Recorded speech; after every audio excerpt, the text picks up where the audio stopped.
समझौता express blast मामले के मुख्य आरोपी स्वामी असीमानंद ने एक मैगजीन को दिए इंटरव्यू में आरएसएस प्रमुख मोहन भागवत को लेकर सनसनीखेज दावा किया है। यह खुलासा असीमानंद ने कैरावन मैगजीन को दिए इंटरव्यू में किया है। मैगजीन का दावा है कि अंबाला जेल में इंटरव्यू के दौरान असीमानंद ने इस राज से पर्दा उठाया है।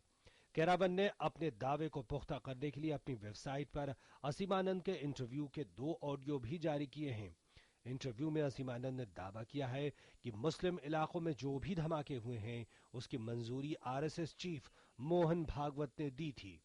असीमानंद पर साल 2006 से 2008 के बीच समझौता एक्सप्रेस धमाका, हैदराबाद मक्का मस्जिद धमाका, अजमेर दरगाह और मालेगांव में 2 धमाके के आरोप हैं। इन धमाकों में कुल 119 लोग मारे गए थे। मैगजीन ने जो टेप जारी किए हैं उसके मुताबिक असीमानंद ने मैगजीन को बताया है कि भागवत ने कहा कि यह बहुत जरूरी है, लेकिन इसको संघ के साथ मत जोड़ना। आप इसको सुनील जोशी के साथ कर सकते हैं, हम लोग शामिल नहीं होंगे, लेकिन अगर आप करेंगे तो आप हमारे साथ माने जाएंगे।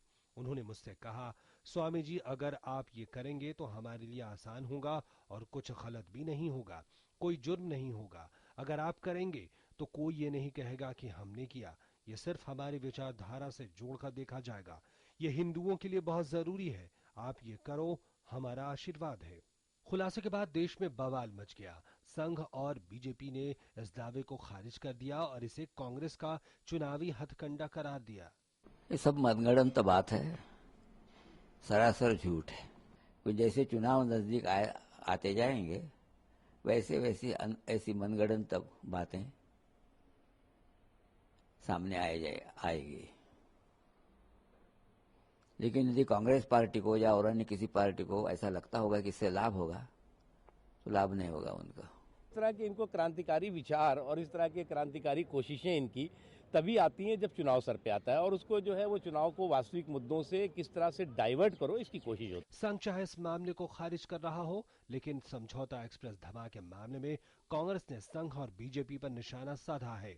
ये बहुत संवेदनशील समस्या है। इसको पार्टीगत रूप से ना देखते हुए इसको राष्ट्रहित के दृष्टिकोण से देखना चाहिए और गंभीरता के साथ, और ये मानकर कि जो सत्य है वो सामने आना चाहिए, देश के सामने आना चाहिए कि ये गंभीर मामला है। उन्हीं के बीच का कोई व्यक्ति अगर बोल रहा है तो गंभीर मामला है। होम मिनिस्ट्री को इसका कॉग्निजेंस लेना चाहिए, इसको नोटिस लेना चाहिए और पता लगाना चाहिए कि इसमें क्या सत्यता है। इसके अलावा अन्य राजनीतिक दलों ने भी इस मामले को गंभीर मानते हुए इसकी जांच की मांग की है।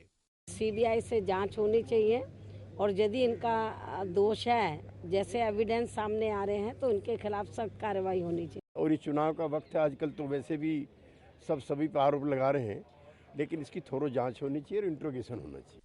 ये पहला मौका नहीं जब ब्लास्ट को लेकर आरएसएस नेताओं पर उंगली उठी है।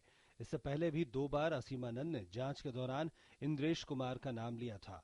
हालांकि बाद में वो इसको लेकर मुकर गया था।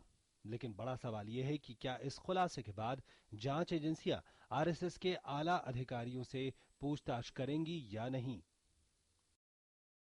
Parliament bureau, DD news.